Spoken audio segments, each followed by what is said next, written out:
When my 13-year-old daughter Lily begged me not to leave her with Mrs. Jenkins, our longtime babysitter, I dismissed it as the beginning of teenage rebellion.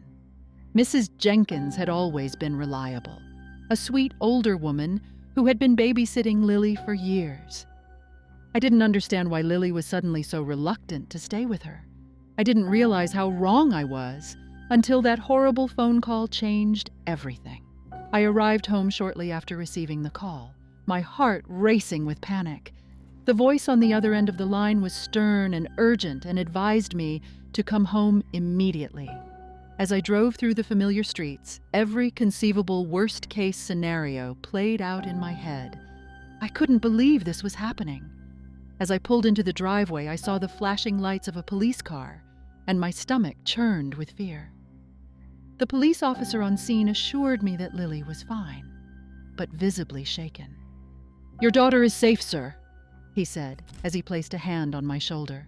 I saw Lily sitting on the stairs, her face pale and her eyes wide with fear. "Lily, I'm here!" I shouted and rushed to her side. Her small figure seemed even smaller, wrapped in her oversized sweater, and she trembled as I approached.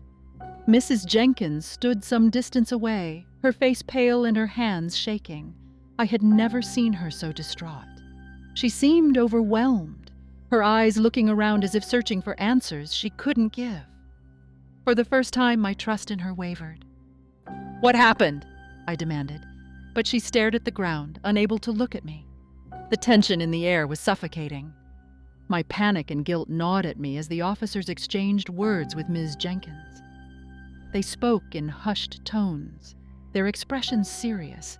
I wanted to scream, to demand answers, but the weight of the moment held me still. Lily clung to my leg, her sobs echoing in the empty street.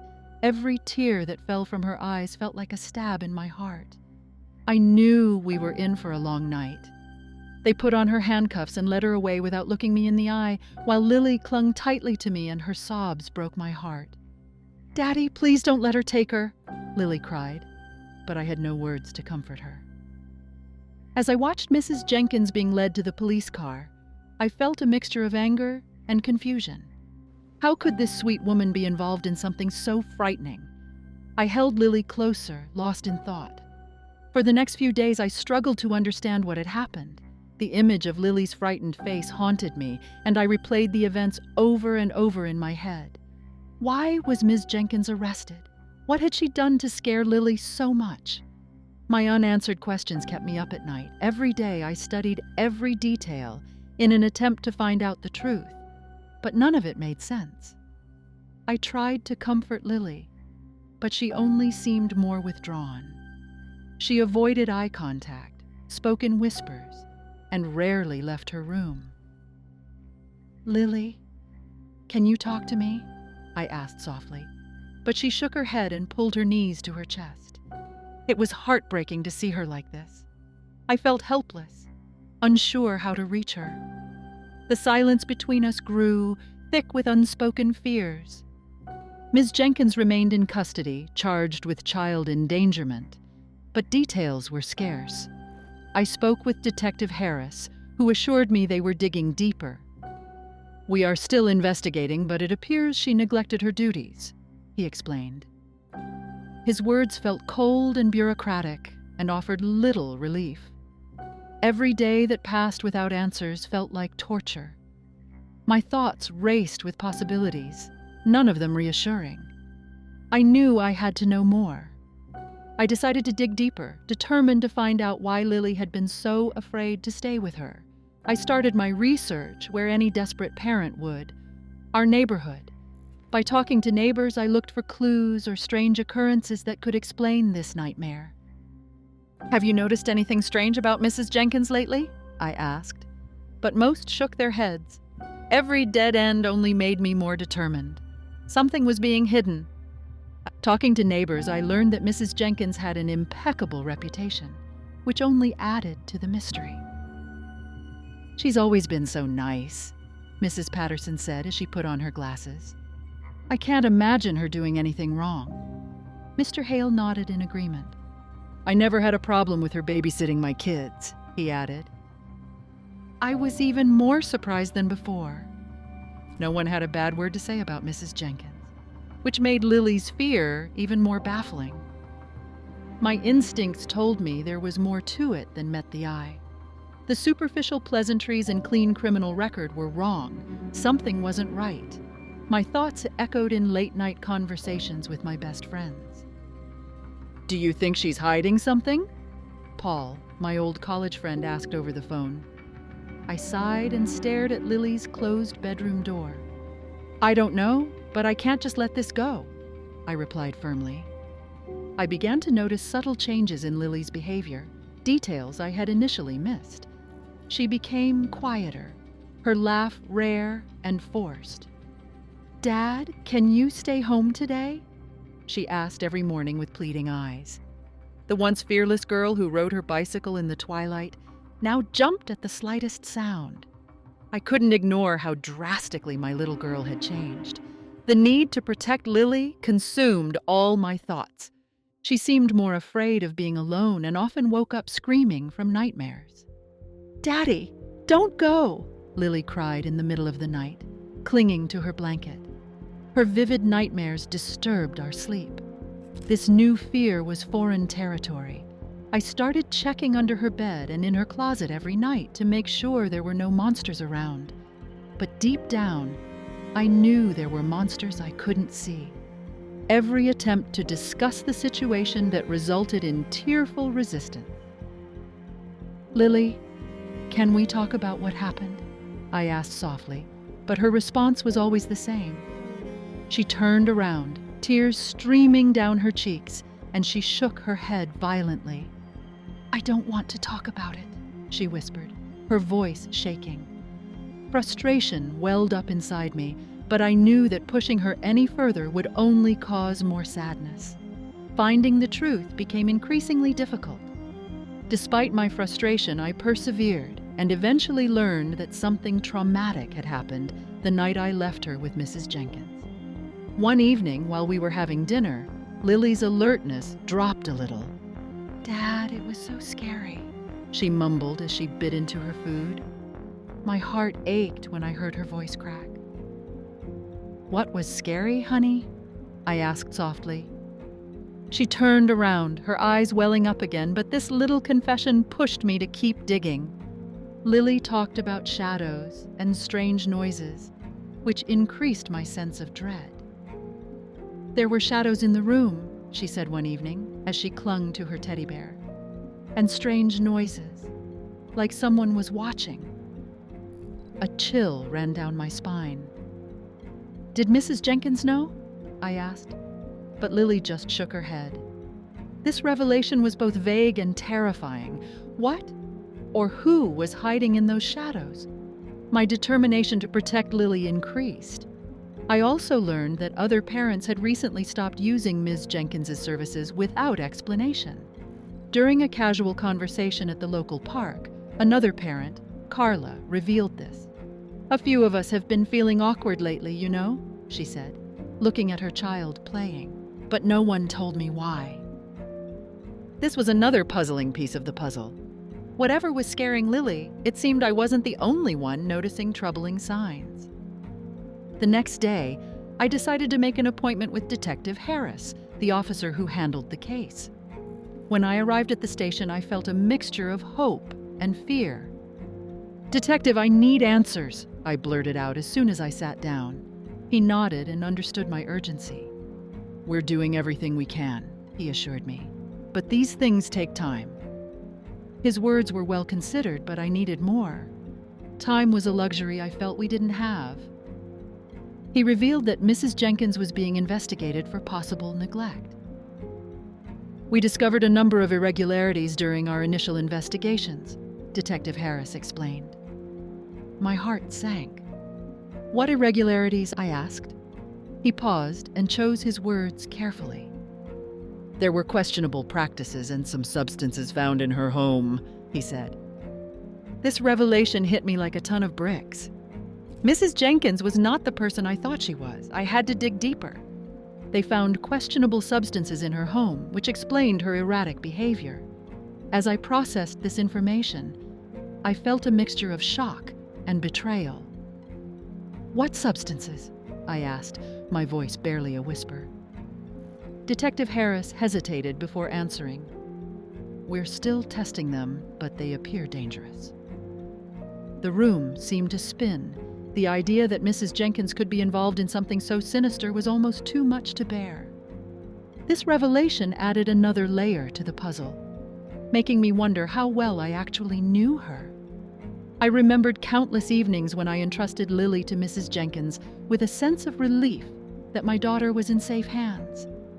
But now, doubt clouded every memory. How could I have missed the signals? I felt a crushing sense of guilt that I hadn't noticed anything was wrong. This complexity made me realize that there was still much to discover.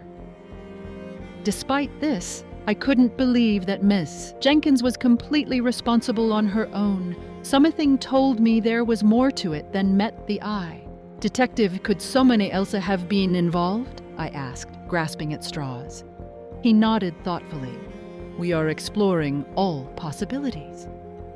This glimmer of uncertainty pushed me to dig deeper. Mrs. Jenkins may have been hiding something or someone far more dangerous than I could ever have imagined. I dedicated myself to finding out who else was involved in this web of deception. Every day started to become an obsessive search for the truth. I retraced every step, talking to friends and neighbors, determined to leave no stone unturned. "Hey, let me know if you find anything." Paul, my old college friend, would often text. His support gave me a push to keep going, even when there seemed to be no clues. One evening, while looking through some old documents, I discovered an old emergency contact list for Mrs. Jenkins. The frame was in a dusty envelope at the bottom of a drawer. My heart pounded as I unfolded the paper and scanned through the names and numbers hastily scribbled in faded ink. Curiosity was nagging at me. Perhaps this list held the key to someone who could shed light on this murky situation. I got curious and started calling out the names on the list. Every call felt like a countdown to a breakthrough or a dead end. "Hello, this is John. I'm trying to get in touch with Ms. Jenkins," I began each conversation. Some people seemed surprised, others wary, but few offered helpful information. Each phone call made me more determined, yet concerned that I might not find the answers I needed. Most were old friends or relatives who had nothing suspicious to offer. "I haven't talked to her in years," said an older woman. Another, a distant cousin, replied, "I remember her well, but we are no longer in touch." Frustration was gnawing at me. Every useless phone call felt like another wasted effort. Yet buried in this maze, I clung to the hope that one of these names could be the clue to solving this nightmare. When I reached Frank, one of her former colleagues, he declined to talk by phone, but agreed to a face-to-face interview. "This isn't a phone call," he said gruffly before hanging up. His reticence intrigued me. What was so important that it couldn't be said over a phone call? The next day I met up with him at a local coffee shop. My gut told me that Frank contained crucial pieces of the puzzle. I sensed a breakthrough was near, but I was unprepared for the dark secrets he hinted during our conversation. Sitting at a corner table, Frank's eyes flashed with discomfort. "You should know, things were not as they seemed with Jenkins," he began, his voice a low whisper. My heart pounded with anticipation. What he was going to reveal was important. I couldn't shake the feeling that my search was finally leading somewhere. Frank's revelations about Mrs. Jenkins's hidden life deeply stirred me. "She hid a lot, John," Frank said. His eyes looked around the cafe as if looking for eavesdroppers. "She wasn't alone." Frank talked about a troubled son, Danny, who led a mysterious life. My stomach churned with a mixture of fear and anger. This new information not only cracked the door, but threw it wide open. The truth felt disturbingly close. When I met Frank in the park, I asked him for details. "Frank, we are talking about my daughter here," I said, barely keeping my frustration at bay. He shuffled uncomfortably and looked around before finally speaking. Okay, but you might not like what you hear," he warned. My fear grew as I leaned closer to him, focusing on every word he said. Whatever he knew, I needed to hear it. He hesitated, but eventually revealed that Mrs. Jenkins had a troubled son named Danny, who had served time in juvenile detention. "Danny?" I repeated, trying to process this new information. Frank nodded. "Yes, he's been in trouble since he was little," he explained. My thoughts flooded with questions. How could I have never heard of Danny? What kind of problems had he had? Frank believed that Danny had recently been secretly living with his mother, which explained the strange noises and shadows Lily was talking about. "He was always around, lurking in the shadows," Frank said, shaking his head. "Mrs. Jenkins tried to keep him hidden." This revelation started putting things together in my mind. It wasn't just the neglect of an old woman. There was someone sinister in the picture, a hidden threat right under our noses. This revelation turned my fear into anger. How could she hide this from everyone? I mumbled, clenching my fists. Frank shrugged helplessly. "She didn't want anyone to know about Danny. She did everything she could to keep him out of trouble," he said. My thoughts were spinning. I became furious when I thought about the danger Lily had been in. I had to confront it and protect my daughter at all costs. I had to find Danny and make sure he was brought to justice for what he had done. "Do you know where he could be now?" I asked Frank urgently.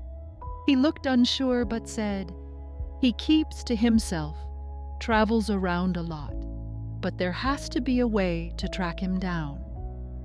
My resolve hardened. Wherever Danny would hide, I would find him and make sure he couldn't hurt anyone else, especially Lily. The next step was discovering where he was without alerting anyone who could help him escape. "I need every detail you have about him," I told Frank. Frank nodded and wrote down what he knew. I realized I couldn't do this alone. It would take careful planning and secrecy to find Danny without warning him. If he knew we were looking for him, he could disappear forever. I couldn't let that happen. During my search, I discovered that Danny was staying in a rundown part of town. "This place isn't really high on the radar," a private investigator told me as we drove through the area. Broken windows and graffiti marked the buildings. I felt a chill when I was there. "He seems to prefer places where no one asks questions," the researcher continued. It wasn't much, but it was a starting point in the hunt for Danny. With the help of a private detective, I managed to track his movements. We followed a loose trail of sightings and rumors. "He doesn't stay in one place for long," the researcher noted. My patience was wearing thin, but each new piece of information felt like a step closer. "We have to keep a low profile," I warned. The last thing we needed was for Danny to realize we were getting closer. He seemed to have a volatile lifestyle, moving from place to place and avoiding attention. "He's like a ghost," the researcher noted. "One minute he's here, the next he's gone." It was frustrating to understand how elusive Danny was. The investigator compiled a list of addresses and hideouts that Danny had allegedly used. It became clear that catching him wouldn't be easy. We needed a solid plan to corner him without him being able to escape. The more I learned about Danny, the more dangerous he seemed. "He has a history of violence," the researcher said as he scanned through the files. Each violation painted a darker picture. I couldn't believe Mrs. Jenkins had such a volatile person hidden in her house. The risks for Lily suddenly seemed even greater. "This man is bad news," I said, feeling the weight of it. We had to act quickly for Lily's sake.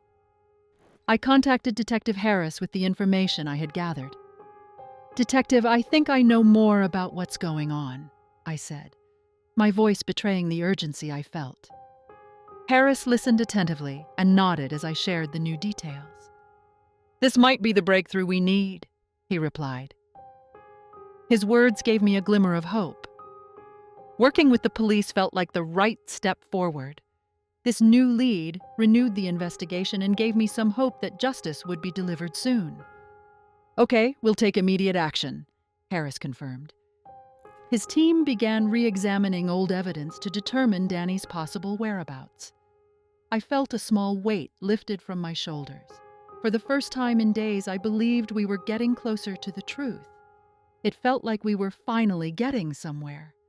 But I couldn't shake the feeling that time was running out. Every moment Danny was free felt like a ticking clock. What if he disappeared again and became a ghostly figure again like before? That thought nagged at me constantly. I contacted Detective Harris daily, pressing for updates. The urgency consumed me, kept me on edge. It was a race against time, and I feared for Lily's safety. Meanwhile, Lily's condition worsened. Her once clear eyes were now clouded with fear, and every night brought more nightmares. "Dad, I'm scared," she would whisper, trembling under her covers. Seeing her like this broke my heart every day. I wanted to help her find peace, but my efforts seemed futile. The shadows of that night with Mrs. Jenkins still loomed over her, haunting her every step. Her nightmares were now accompanied by panic attacks, and she refused to leave the house. "Daddy, don't let me go outside," she begged, her eyes wide in terror. Every day she stayed locked inside, the walls closed around us. Any loud noise or sudden movement drove her crazy. I couldn't stand the fear that controlled her life. Something had to be done, urgently. I enrolled her in therapy, hoping that professional help might help her recovery. "It'll help, honey," I said, trying to reassure her. The first few sessions were tough for both Lily and me. Each visit to the therapist exposed layers of trauma that we both found difficult to address. But I knew it was a necessary step. Slowly, Lily began to open up and shared bits and pieces of her ordeal. Each session revealed more about the events of that fateful night. The therapist's gentle approach allowed Lily to speak without fear. "It was dark and so scary, Dad," she said during one session. Her voice trembled as she spoke, but there was a determination to be heard. Understanding what happened to Lily became my sole focus. It was painful to hear, but crucial to her healing. She described how Danny had watched her from the shadows, making threats while Mrs. Jenkins seemed oblivious. "He said he would hurt me if I told anyone," Lily whispered with shaking hands. Hearing this made my blood boil. Realizing that Danny was the shadow haunting my daughter filled me with rage. Mrs. Jenkins' oblivion, genuine or forced, only increased my anger. My priority was clear: protect Lily. Lily was terrified that Danny would come back and hurt her. "What if he finds me, Dad?" she asked, her voice tinged with raw fear.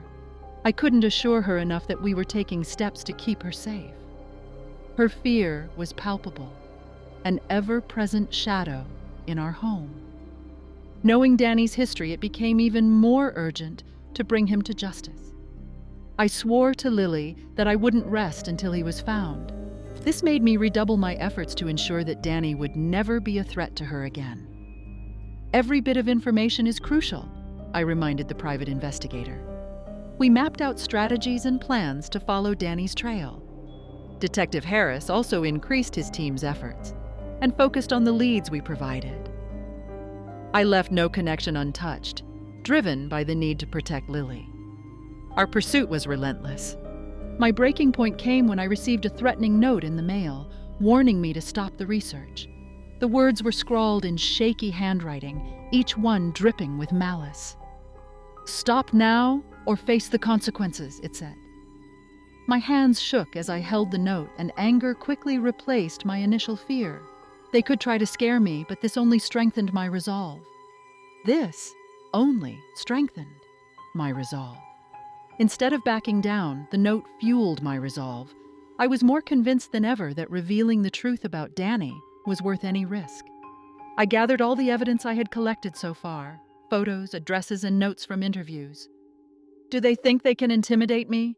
I muttered, a new fire burning in my chest. This only made me more determined. I informed Detective Harris, who increased the police presence around our house. "We can't take any chances," he said grimly. He arranged for officers to patrol our neighborhood and maintain a visible presence. "Thank you, Detective," I said as I shook his hand firmly. This extra security made me feel a little safer, even though I knew the real threat was still lurking. Our strategy had to be watertight. I temporarily placed Lily with her grandparents. "It's for your safety, sweetheart," I explained softly, hugging her tightly. She clung to me, clearly scared at the idea of leaving home. "Are you still going to look for him, Dad?" she asked, her voice shaking. "Yes, and I won't stop until he's caught," I promised, giving her a reassuring smile. Leaving her with my parents gave me some peace. The safety measures provided some comfort, but I knew this was no way to live. Constant vigilance and fear had become our new normal. "We can't keep looking over our shoulders," I confided to Harris. He nodded in understanding, aware of the toll it was taking. As reassuring as the extra measures were, they didn't replace the need to find Danny. My resolve remained sharp, only now I was more cautious. The authorities set a trap and used misinformation to lure Danny out. "We are spreading rumors about your continued investigation," Harris informed us, and his team nodded in agreement. The plan was to make Danny think we were closing in quickly, hoping it would scare him away. "It's risky, but it may be our best chance," Harris said. I agreed, feeling a mixture of hope and fear. This had to work. Finally, there seemed to be light at the end of the tunnel. The trap was set and we waited with bated breath. I kept in constant contact with Detective Harris, who kept me informed of any new developments. "We're getting closer, John," he reassured me. Every update felt like a step closer to peace. As much as I longed for a solution, I knew we had to remain patient and vigilant. The plan worked. Danny took the bait and revealed himself. Detective Harris called me immediately, his tone triumphant. "We got it," he said. Relief washed over me, yet I felt a strange mix of triumph and fear. "What now?" I asked, eager to finish this. Harris explained how they were closing in on Danny's exact location, so he wouldn't slip through our fingers again this time. Danny fell for the trap and was arrested without incident. Seeing him in handcuffs, finally subdued, was a moment of both relief and anger. "You're done tormenting my family," I thought, as they led him away. Harris confirmed Danny was in custody and would be charged. "We got him, John," he said, patting my shoulder. I nodded and felt the weight of the past few weeks lessen slightly. The relief I felt was indescribable. Tears welled up in my eyes as I saw the police car drive away and Danny go to court. It felt like we had won a small but crucial battle in a long war. "You're safe now, Lily," I whispered to myself, picturing her innocent face. Although this was far from over, Danny's arrest was an important step towards restoring peace and quiet to our family. Ms. Jenkins, while deeply remorseful, faced her own set of legal consequences. Despite her remorse, the law allowed no leniency. She was charged and went through a trial, but her actions, or rather her lack of actions, still needed to be condemned. When I saw her frail figure in the courtroom, I felt a complex mix of pity and anger. She silently accepted her fate while I focused on helping Lily recover from this traumatic experience. That night, when she told me, Lily finally told me the whole story. She mustered the courage to speak, her voice trembling but determined. "Dad, it was Danny," she started with tears in her eyes. Every word seemed to lift a burden from her shoulders, but also mine. Hearing the complete story was like putting together a jigsaw puzzle. Each piece fit painfully into place. The truth was poignant but necessary for closure. She revealed that Danny had forced Mrs. Jenkins to let him stay. She didn't want him there, but he forced her. He also threatened her, Lily explained. the relief of revealing the truth mixed with a deeper sadness for Mrs. Jenkins' predicament. It felt like exposing a layer of rot beneath what seemed like a stable structure. Yet this coercion did not absolve her from the decisions that ultimately endangered my daughter. He had been using drugs in the house and was trying to seduce Lily. He was always in the dark, doing something with little bags, Lily said, her face etched with disgust. The thought of my little girl having to navigate such a dangerous scenario filled me with anger. His drug use was a ticking time bomb, increasing the risk for everyone around him. Understanding this made any action against him even more urgent. When she rejected him, he became violent and threatened to keep her quiet or do worse. He grabbed my arm, Dad. He said if I said anything, it would hurt even more, Lily told her, her small frame shaking from the memory. This revelation was a punch in the gut. I could barely contain my anger. Knowing that my daughter had to endure such harassment while I was unaware of it sharpened my resolve to make things right. Mrs. Jenkins, terrified for her own son, had been too paralyzed to do anything. She saw him hurting me, but just stood there scared, Lily admitted, her voice barely above a whisper. This painted a moving picture of a woman trapped by her son's choices, but also at fault. Her fear did not excuse her negligence, but it did add a layer of tragic complexity to an already dark situation. The betrayal stung deeply. Knowing this almost broke me, but it also solidified my belief that listening to Lily would be my top priority from now on. I'm so sorry, Lily. I promise to always listen to you, I said as I hugged her. The importance of trust between us had never been more apparent. This experience was a cruel lesson, but it also forged an unbreakable bond. Lily's safety and well-being would forever come first. The terror she endured was a horrific lesson in the importance of trust and vigilance. I could no longer take everything for granted or ignore Lily's concerns. Your vote is important, I reassured her when we talked. It was a bitter pill to swallow, knowing that her ordeal had taught me to pay more attention. This vigilance became our new norm, turning our home into a fortress where Lily's fears were justified and priorities were reevaluated. We focused on restoring Lily's sense of safety and normalcy. Gradually, the house became less of a cage and more of a sanctuary.